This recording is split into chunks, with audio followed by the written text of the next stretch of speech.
But I was just like, other women do not know this. And the fitness industry does not know this. They're doing amazing things, but forgetting female physiology and forgetting that all of their guidelines are not for female physiology. So the creation of SyncN is blending all these parts of my world together to now advocate for women's bodies within their movements, within their fitness, to really feel aligned with themselves. And taking my tech background, vouching for the user, I want to build this for women. Self-compassion to feel fabulous in their body and know they can vouch for it and know they can speak up for it, whether in a fitness class, a doctor's office, or any other aspect of their life. Welcome to Startups Decoded, the show that gets real about what it takes to build a successful startup. I'm Andy Walsh, 2 times exited founder, strategist, and your host. Each week I talk with top founders, investors, and operators to unpack the plays that drive real traction, not just headlines. If you're building something bold, this is where you'll get the honest insights to scale with clarity and confidence. Let's keep growing together. Hit subscribe and share with your community. It would mean the world to me. This podcast is brought to you by Cherub. Cherub connects founders and angel investors. Find the tools to fundraise seamlessly. The future of fundraising is here. Invest with cherub.com. Hello and welcome back to Startups Decoded. My name is Andy Walsh, and today's episode we're focusing on health and wellness for founders, which is something that is so important. Being a founder is a grind, but our topic today is going into something even more specific, and this is focused around health and wellness for females and aligning with the menstrual cycle. And to bring this to life, I've got Lizzy Palmer, who is founder and CEO of SyncN. Welcome, Lizzy. Hey, happy to be here. Hi, everyone. This is so important. And when we first met, some of the data that you shared with me around the huge gap in research focused specifically on females is, for me, just shocking. And it goes way back. If you could go into looking at pharma and as far as vaccinations, into health and wellness programs, into exercise physiology, there's so many areas that just stand out of a huge opportunity is the positive way to think about it, but historically is a massive gap. So to kick it off, I'd love to hear from you as far as your backstory and what led you to starting this business. Yeah, absolutely. You are optimistic of seeing all these opportunities. And yes, there are huge gaps, and all my other FemTech founders out there are well aware of these insane stats. And so we can dive into it. But I first had a background actually of connecting with my body through dance. So that was how I actually got started, always listening to my body. And actually what I've named and created is SyncN, to sync in tune with your body and to listen to it. And then when I transitioned from performing, I got into tech because that's what happens when you move to San Francisco, and then was a user researcher at Meta and at Roblox and at startups. And that really was vouching for the user. I always saw it as like vouching for the human being at the end of the day for what you're building. And then, so I am 35 now, and about 10 years ago, I learned about my cycle. And everything in my life changed after I learned about my cycle. It was this self-appreciation that I had for myself and understanding, and it unlocked everything of my health. I changed how I ate. I changed lots of different things because I was just so curious. And I think why I kept learning about it was I was just so curious to not be experiencing what I was. And I was like, what's going on? What's going on? What's going on? And I kept learning as much as I could. And when I learned about my cycle, I was like, whoa, here's our jackpot here. So I just kind of went about my life the past 10 years, connecting with my cycle and really appreciating it. And I would change my fitness around it and my approach. And then a little over a year ago, then I'm happy in my tech life. Yay, things are cool. And I'm just doing this on my own. But it all comes together when I do a really rigorous fitness training program created by male professional athletes. And this program causes me to lose my cycle. And when that happened, I just knew my health is now not okay. Because when that happens, your cycle is a vital health indicator. Now, luckily I knew enough to reverse this, but I was just like, other women do not know this. And the fitness industry does not know this, or they're doing amazing things, but forgetting female physiology and forgetting that all of their guidelines are not for female physiology. So the creation of SyncN is blending all these parts of my world together to now advocate for women's bodies within their movements, within their fitness, to really feel aligned with themselves. And taking my tech background, vouching for the user, I'm a woman, so I want to build this for women. Really self-compassion to feel fabulous in their body and know they can vouch for it and know they can speak up for it, whether in a fitness class, a doctor's office, or any other aspect of their life. And then, so that's what has led me then to meet you and this whole new founder world. And I want to go into a little bit about how we started working together at some point. But as far as that exercise physiology research, I studied a double degree in marketing and exercise science. So I had firsthand view of that. And we didn't even have, in a 4-year course, I was doing biomedical science, cadaver work. Like, this was a really deep and micro level program at university, yet I don't remember one focus at all around the menstrual cycle. And I'm going to age myself a little bit here, but that was over 20 years ago that I did it. But it didn't even come up as far as understanding female physiology, how that the changes in hormone levels, in output, input, all the things you need to understand to optimize performance from a professional athlete standpoint, but even just in a day-to-day level. I think to fast forward to today, one of the things I want to look at is as far as the shift in research to understand that a bit more. Because when we were talking, there was a stat you told me that 94% of sports science research excludes female physiology, which is wild. If you think about the growth in professional female sport, which in the last, I'd say, 10 years has taken off and become huge, which is great to see, but there's still a huge void, right, in research. Yes. And so all of this is because women have very unique hormonal systems, and and everyone has their own relationship with their body. And there are technically 4 phases of the female menstrual cycle, and each one has we're aware of energy levels and with it as well, but it also does affect the metabolism as well as muscle recovery and all of these different nuances when the male is essentially the same every day. And in these research studies, it wasn't until 1993 that women were even included, because all of these different fluctuations that the woman would have would make it be very difficult for these scientists to have some formulaic and some control group. And so they just excluded. And they were just like, we don't know how to regulate this, so you're out. And so just everything was done without it, because it requires more care and more attention than if they're going to do some fitness research. Honestly, right now, a lot of it's done in the follicular and ovulation phase and not on the other phase. So we're like, oh, look at this 2-week program. It's done only focused on those areas and not actually so it's just a lot more work to have the research be appropriate for women. And so unfortunately it was just excluded, and society just accepted it, or honestly women probably never even knew. And then you're correct, all of these standards that all these health professionals are going off of just says it's true for everybody. And that's not the case. Just like one small example, and it's also applicable for like life of productivity things.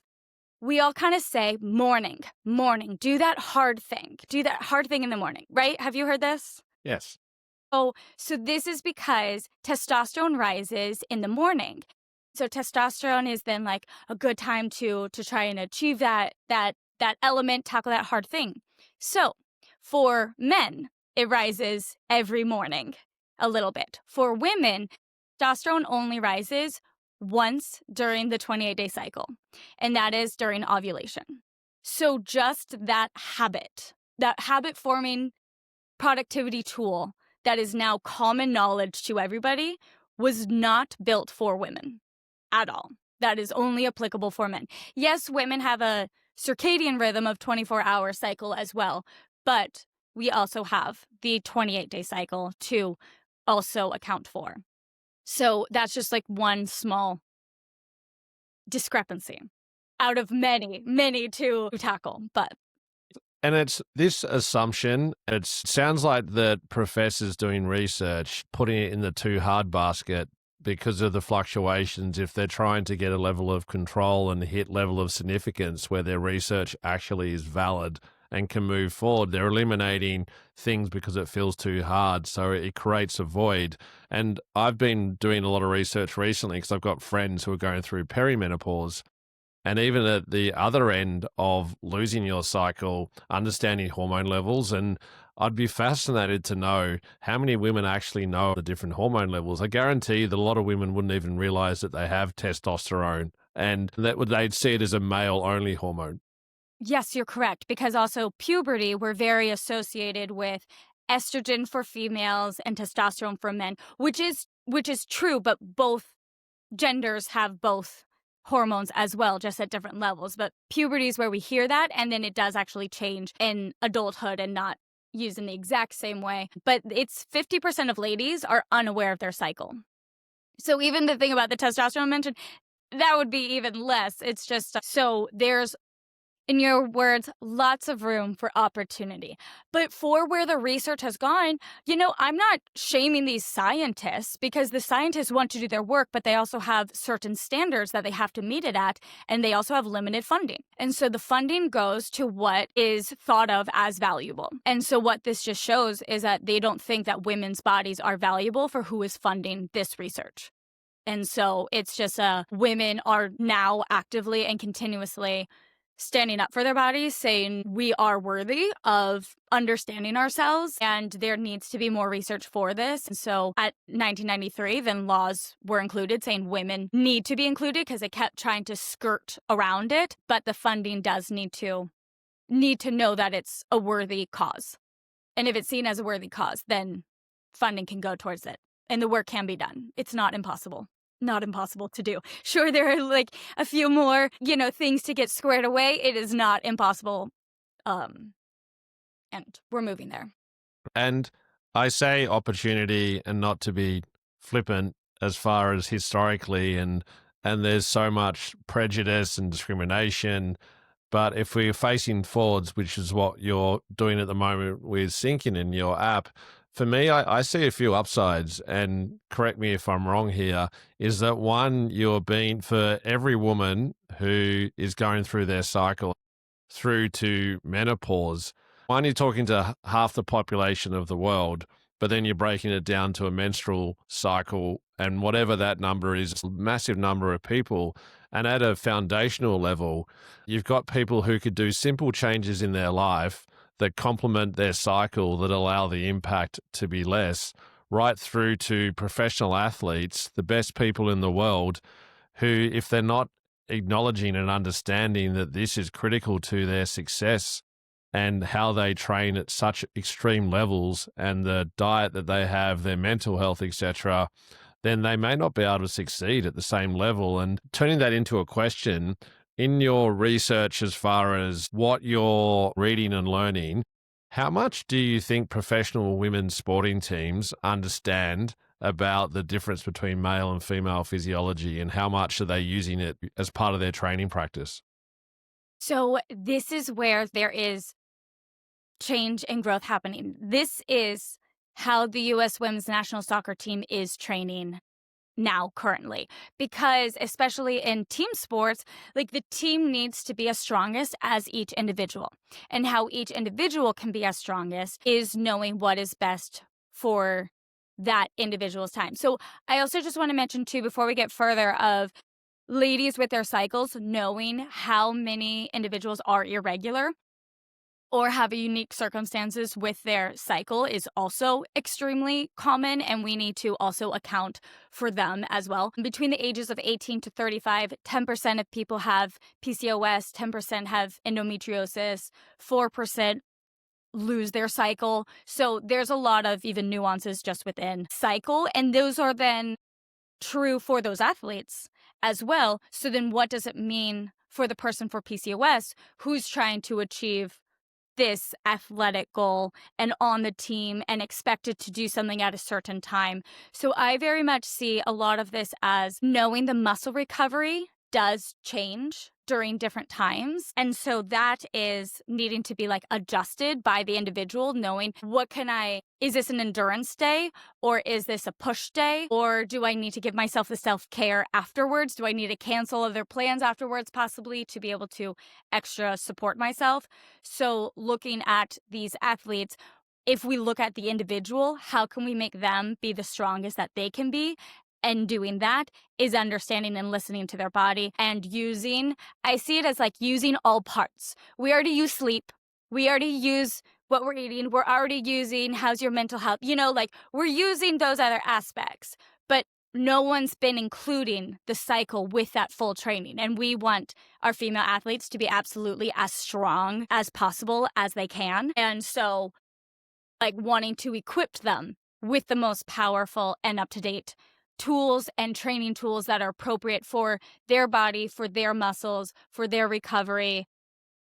And so that's what I'm really excited to get to be working on for them. And I see it as what you're doing to be able to create a lot of foundational data, right? If you're able to have a feedback loop in the product and you can see the benefits and allow people to track and measure improvements, and whether it's as simple as how do they feel, it doesn't have to be scientific, but you're creating a pool of people that become this dynamic experiment and you can monitor change over time, pairing that with more formal research that allows you to understand more and that connection of those two. It creates a body of information that then can be used to educate. Because it sounds like from what you're saying, that education is as big a problem as it is actually then using that to be able to help and benefit your life. Right. And what we're asking after the workouts are, what was your exertion level? Because women are incredible and we can show up and do everything. Someone maybe has already been listening to this saying, yeah, but I know someone who ran a marathon and they got their best time and they were on their period. That's absolutely true.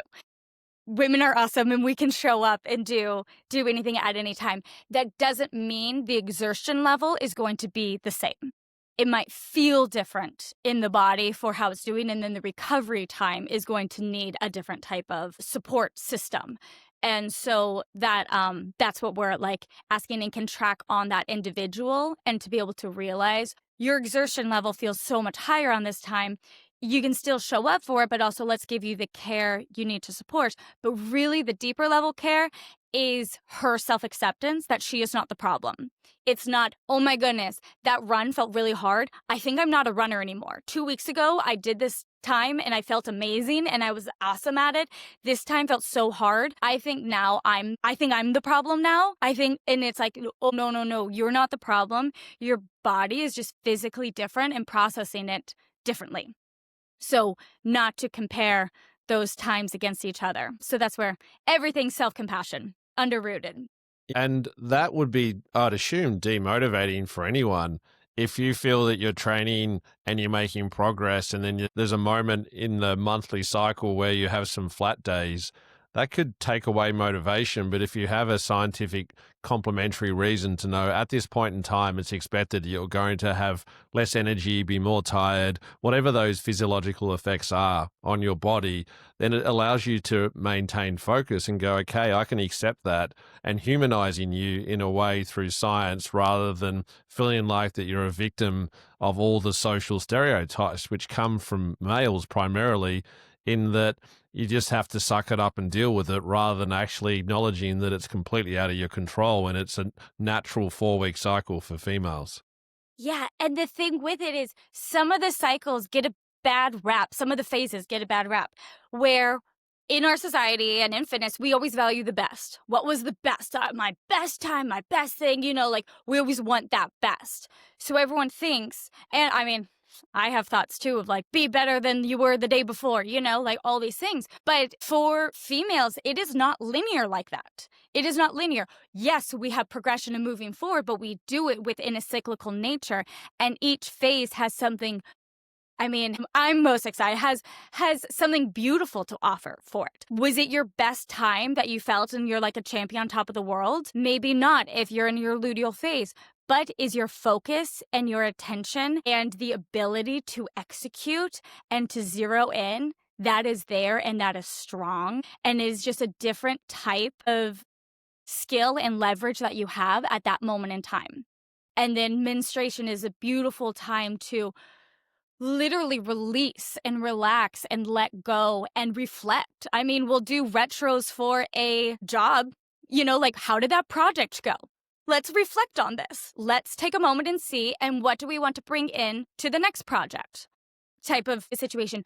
Our body naturally is doing that for us to say, hey, let's take a moment to look at the past month. What worked? What didn't? What felt aligned? What do I want to bring in to my next month? So instead of looking at these phases that offer different aspects of ourselves, it's just a season and a time that we get to enjoy what that is and see that moment for appreciation instead of saying, but I didn't do my best. And this day felt typically less than my other one.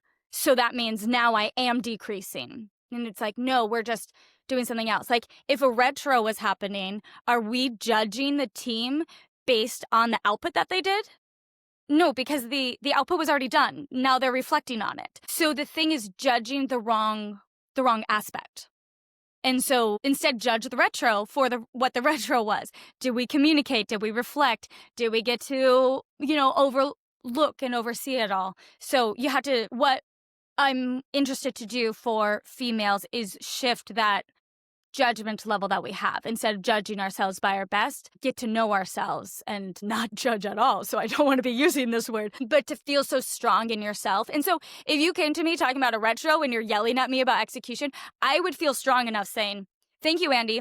This is a retro. Here are what our goals are that we're doing here. So thank you for your feedback. However, not applicable right now. I will use that information for my execution that we are now about to do. So, but having that strength and knowing, sure, you're giving me certain feedback, but it's not the appropriate feedback at the appropriate time. So I'm not going to internalize it or channel it. However, women will internalize it and channel it because we don't know any different. We think that's the standard. We think that's what we have to do is perform our best and be better every single day than what we were. But there's different ways to be better. Such a beautiful reframe, and everyone needs to hear this. And I think females, obviously, but males too. And one of the things that I see, and maybe it comes from my study at university, but there were so many terms that we would just use every day. And menstruation as a term, I assume there'd be a lot of males that would be uncomfortable even saying the word, let alone having a conversation with a female about the menstruation cycle. So I think terminology feels like a huge opportunity as well. And one of the phrases I love to use is normalizing the narrative. It's words. It's like teaching a kid to say penis and vagina rather than code words, right?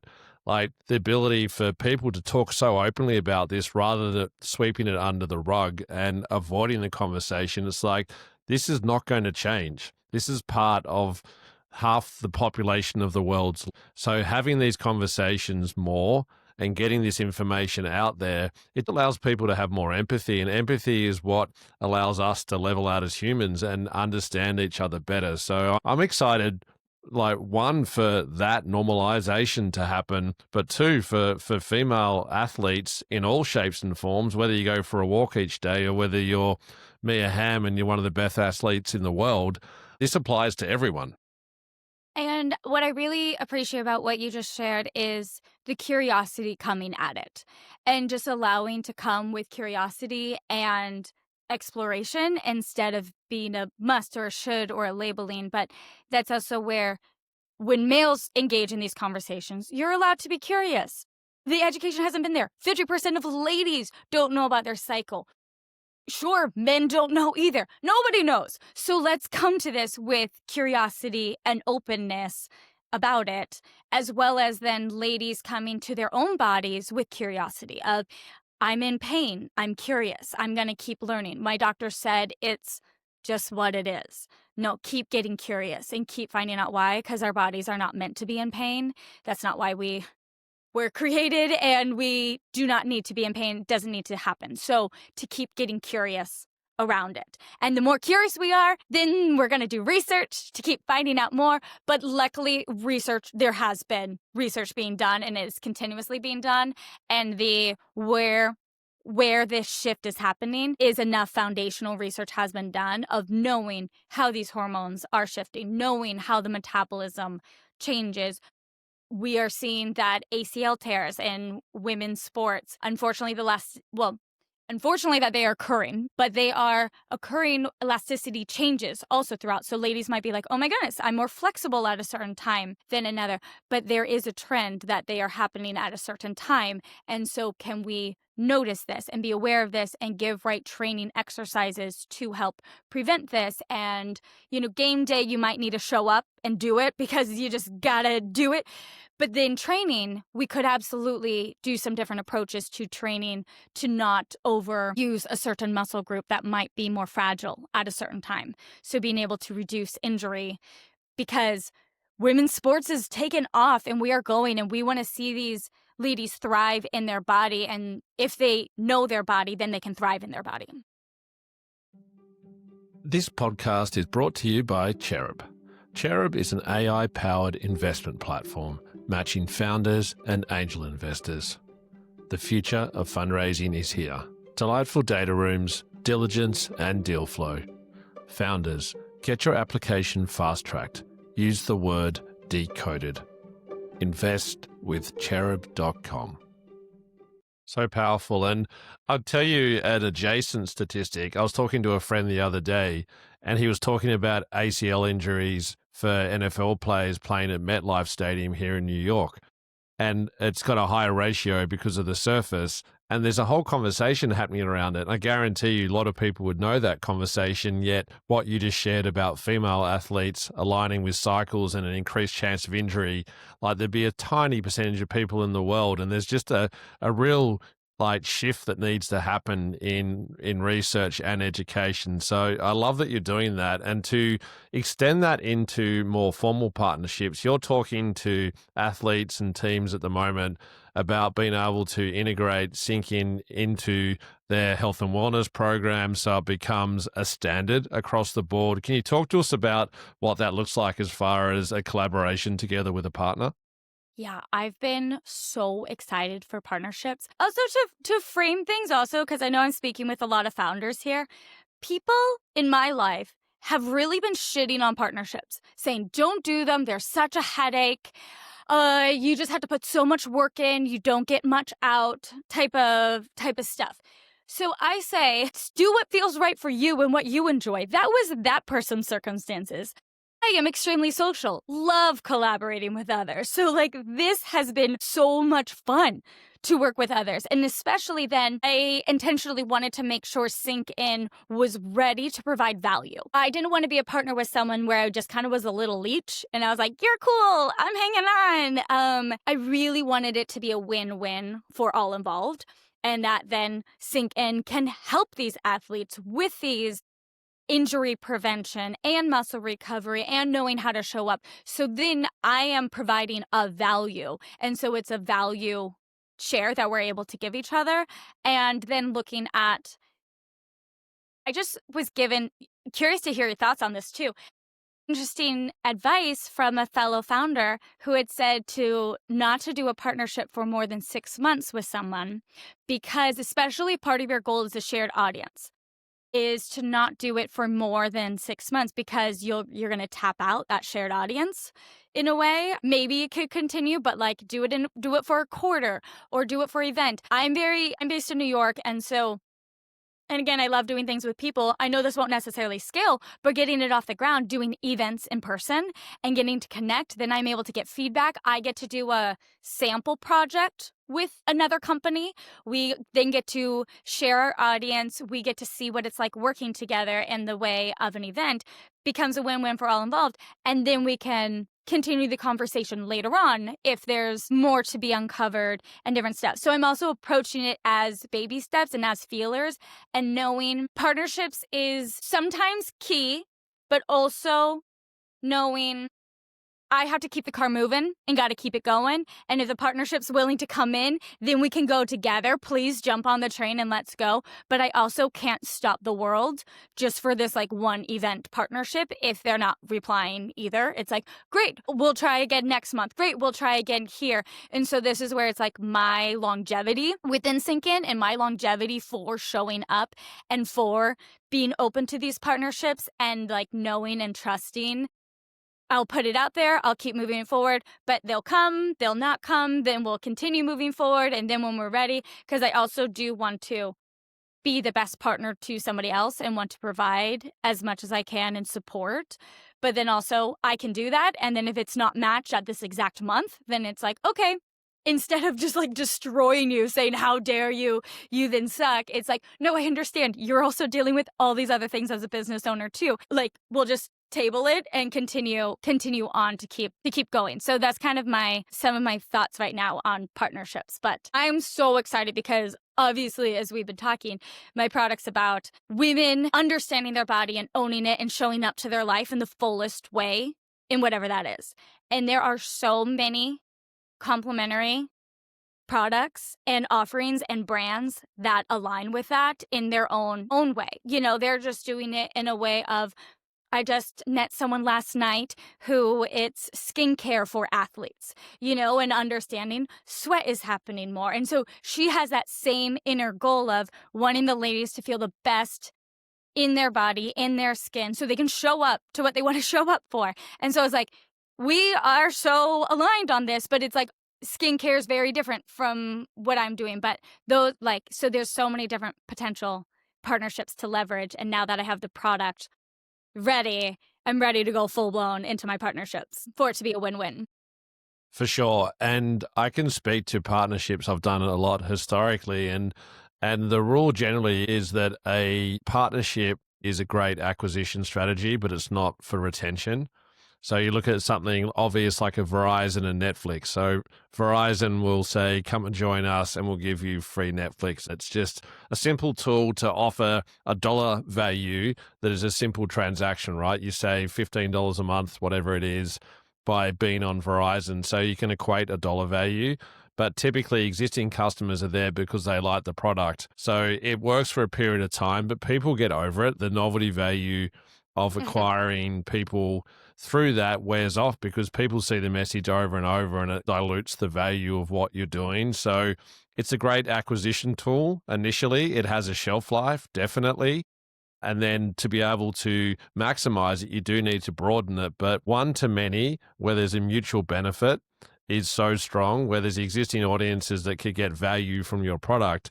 You could join a professional sporting league, offer it to everyone within that league. They're getting the upside of your product, which is so relevant, and you're getting a bigger opportunity. So you both win. So for the right people out there, there's so much opportunity with what you're doing because it offers very specific and inherent value to improve people's lives.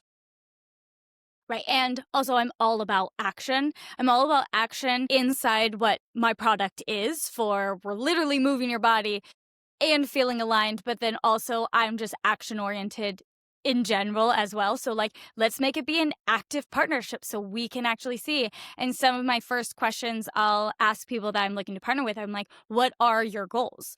Like, what are your goals and what will be like what will feel most successful to you and what you're trying to achieve in this?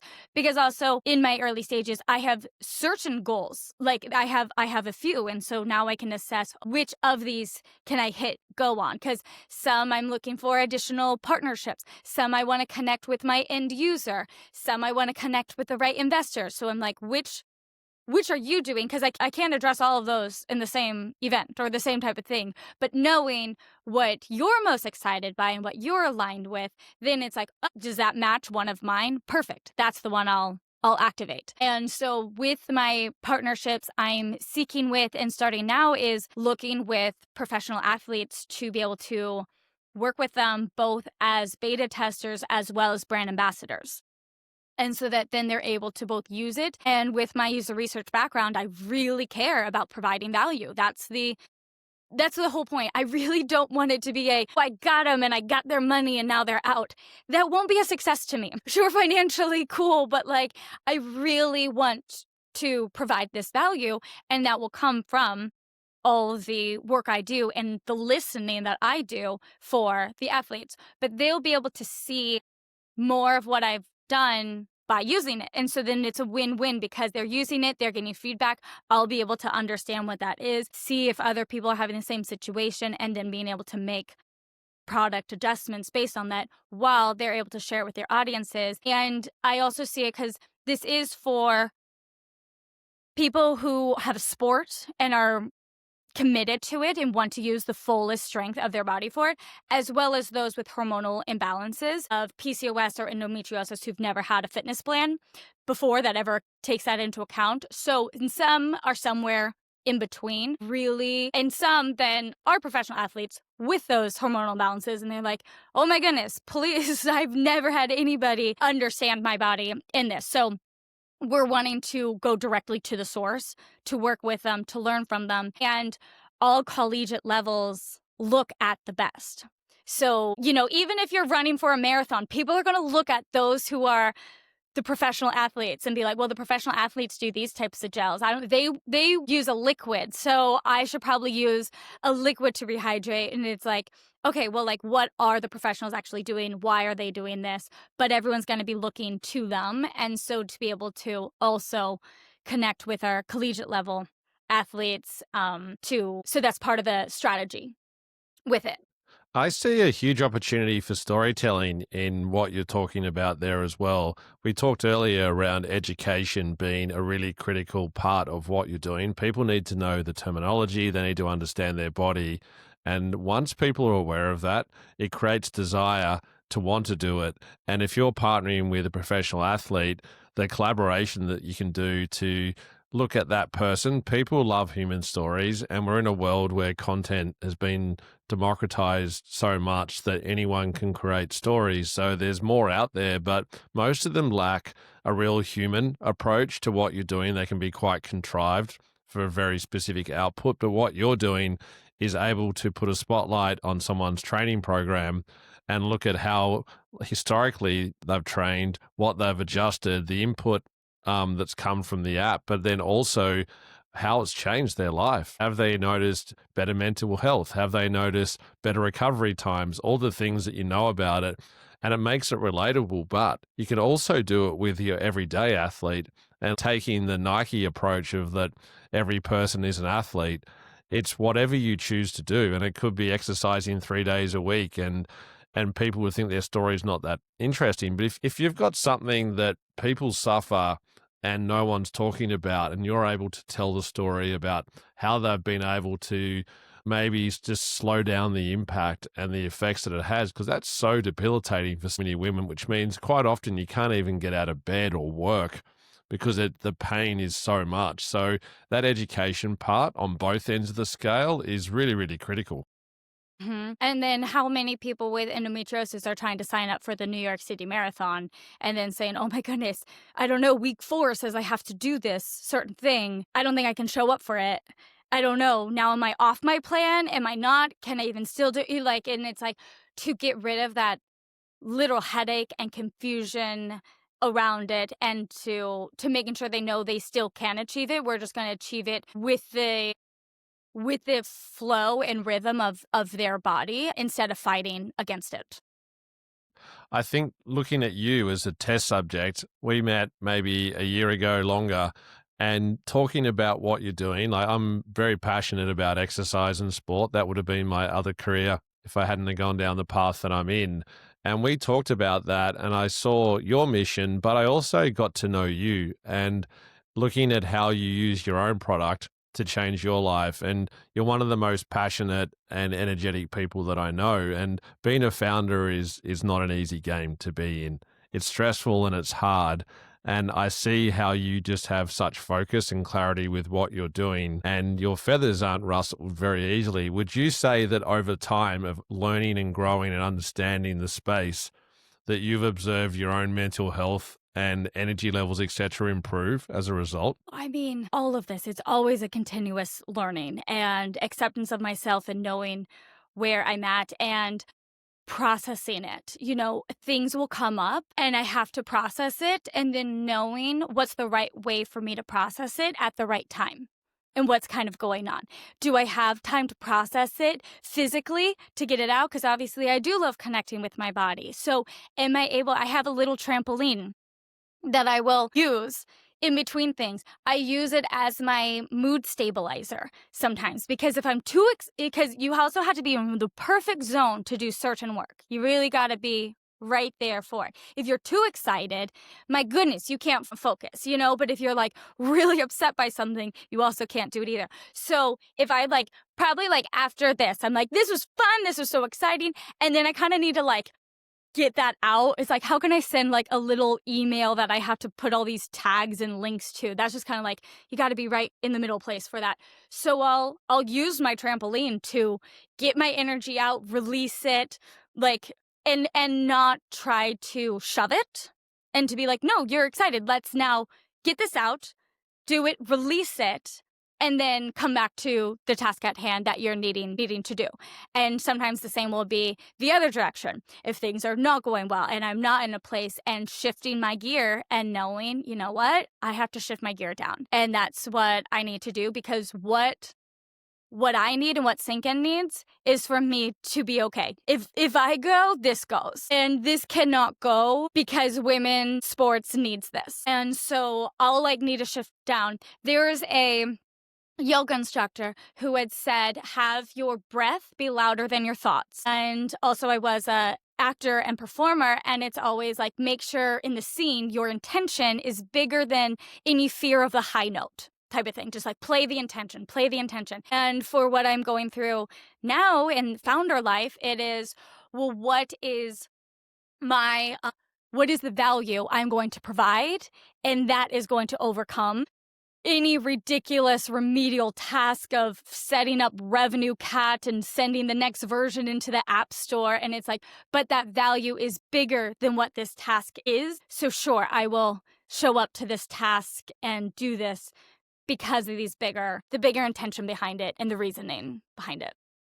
Amazing. And even just at a human level, I hear the word trampoline and my brain goes back to being a kid, and I immediately just think of play and playtime and that positive dopamine hit that you get from a positive experience in your life. And just having the ability to stop and do that and know that big picture, it's helping you maintain mental health, but it also gives you moments of distraction where you can recalibrate and go back and be focused. That is really important too. To continue on, I want to make sure we can cover off all of our things today. Playtime for me is a whole episode. I think it's so important, but I want to be able to look at what's happening right now. I'm an advisor on SyncN, and I love your mission and what you're doing. I think it's really powerful.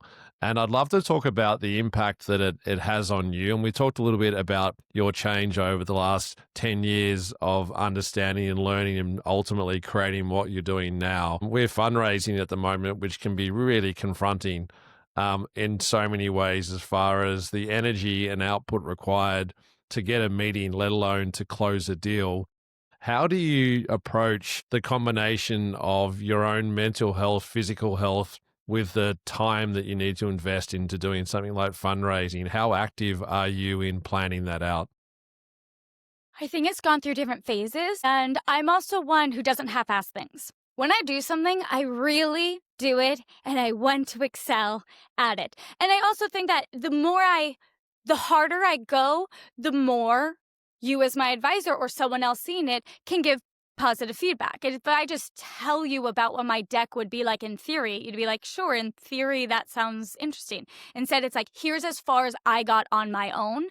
Now give me your feedback, because this is as far as I got. And you're like, oh yeah, let's go further. I'm like, perfect. Now here's as far as I got on my own, and so I really most prefer committing to it full out. I've then needed to really choose what's most important to me to commit full out at which time. And over the summer, while I wanted to be able to commit full time to fundraising, I had to commit to building the product, because I knew that is what was then of interest to the investors, that then was the interest to the partners, and that's what I was wanting to do the entire time. I wanted to see this value. So I intentionally worked on that, but while building relationships. And so all these relationships have been compounding, and honestly, as fast as I possibly can, because I did not go to networking events or realize the benefit of them. Again, I need to not listen to what people say. People say networking events are the worst. I love them. They're amazing.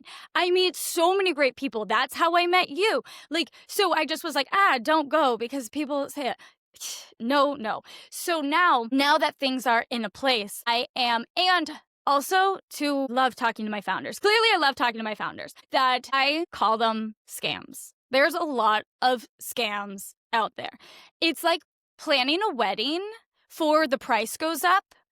Anytime someone says something for a founder, it's just like price goes up. Everyone's targeting founder stuff. Like everyone thinks they can help unlock the founder. I get it. If you unlock the founder, you unlock all the potential of the company. So I get it. Go to the root source. This root source has a lot of things coming at it and has a lot of things it needs to do. And if you're not actually providing value, I really do not have time, and I will call you a scam, even if you might not be. But earlier in this year, I was exploring and allowing certain meetings with people that maybe shouldn't have, because I just wanted to say it and wanted to practice it and wanted to get things out. But I was like, and you want how much money to get connected with investors? Like, absolutely not. But now, because I had done some of those, I feel really confident in what I'm saying and how I'm saying it and the message that I'm coming across. And then now I'm being extremely intentional for the fundraising strategy and truly committing to it. And then because I'm fully committing to it, everything else is coming into line. Even though I was like, why didn't that come into line earlier? When it's like, well, where was your full energy with it? If your energy is there and now I'm able to literally lead it, now I'm able to, it's all falling into place and the right individuals in the right way. And so I was like, okay, so I just know I need to show up for it. And honestly, okay, we'll keep talking about it, but now that I'm fully committed with it, I think this is really fun. I explained to my friend who's a Broadway performer, and I was like, this is like me trying to get 12 callbacks all on the same week, booking them myself without having an agent. And I was like, the one good thing is it's all the same material. At least I have the same material and not different callback material. But I was like, but they're all going to give different feedback for it. So I need to be aware of what that is.